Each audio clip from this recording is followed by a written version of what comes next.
Ang galing naman ng aming dugi. Nakain ng grass. O, gumaya din yung isa. Tignan natin kung anong kinakain niya. Gamot. At lagayin din natin. Baka magamot din tayo. Baka may nararamdaman siya, no? Oo. May mga kuha nito nila. Makuha nito eratiyan ito. Nera ito ng tambal.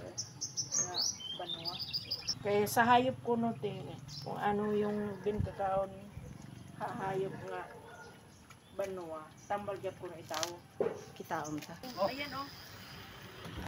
Ayan guys, sinukan niya na yung kanyang nararamdaman.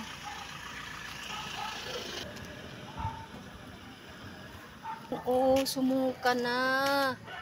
Yung pala, hindi pala maganda yung pakiramdam nila.